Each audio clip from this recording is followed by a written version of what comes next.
from Pontes Books, here with the chapter 26 fun fact for the Prince and the Pauper.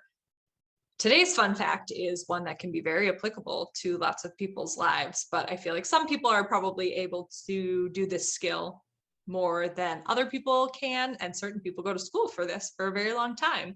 Our fun fact for today is looking at signs that someone is lying. So hopefully you can take some things away from this that you can apply.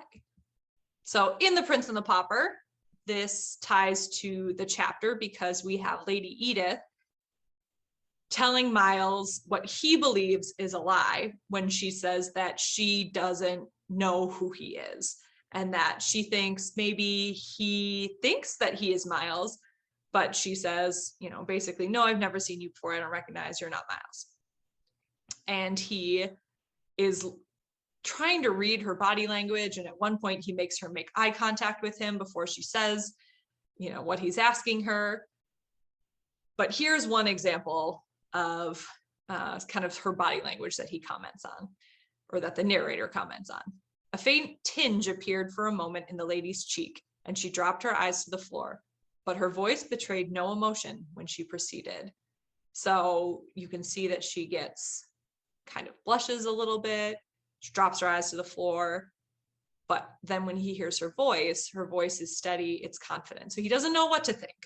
So let's help Miles out. Let's look at some signs that people, the most telltale signs that they're probably telling a lie.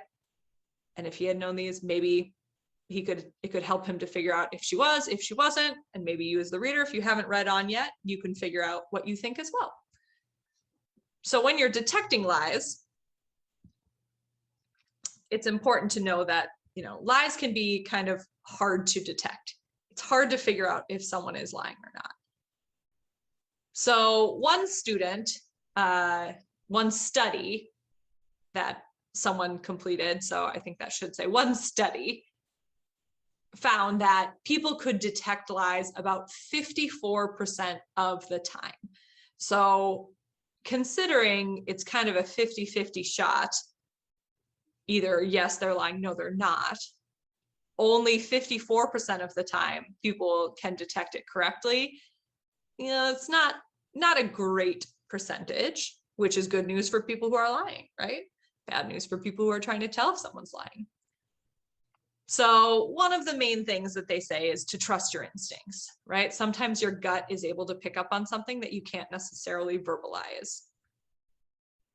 Also, don't rely on body language alone. There are some other cues as well that you can kind of follow to try and detect those lies.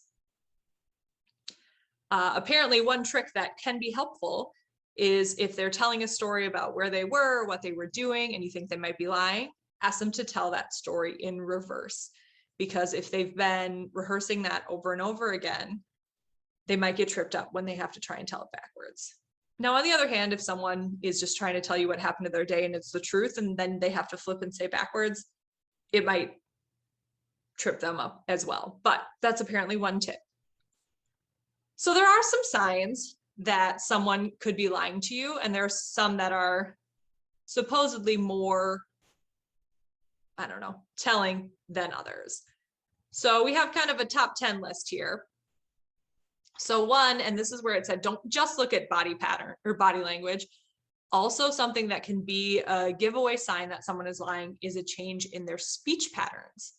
So the way that they speak, the speed, the volume, the tone, any major change, their voice could get really high when they're lying, or maybe the opposite, I don't know, maybe it gets really low. They use non-congruent gestures. So that would be doing things like saying no, but nodding your head yes, things that don't necessarily match in their body language with what they're saying, or, you know, what they're doing. Then 3 and 4 kind of go together. Not saying enough, but also saying too much could also be signs of lying. So if someone asks, like, where were you? And you say, I don't know, right? That's kind of like not saying enough.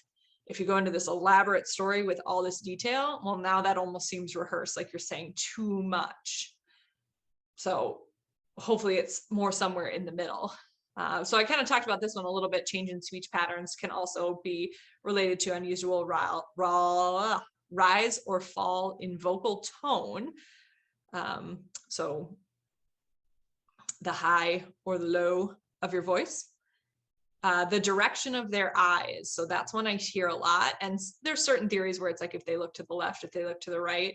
And there's not anything here that talks about specific direction, but just that moving their eyes in different directions could be a different tell for different people. Covering their mouth or eyes could be something.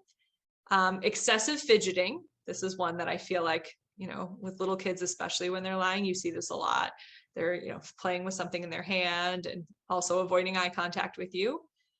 Finger pointing, literal and figurative, could be a sign that they might be lying.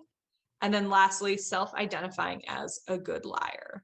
If you want to get away with a lie, don't tell someone you're a good liar, because that puts a target on you a little bit.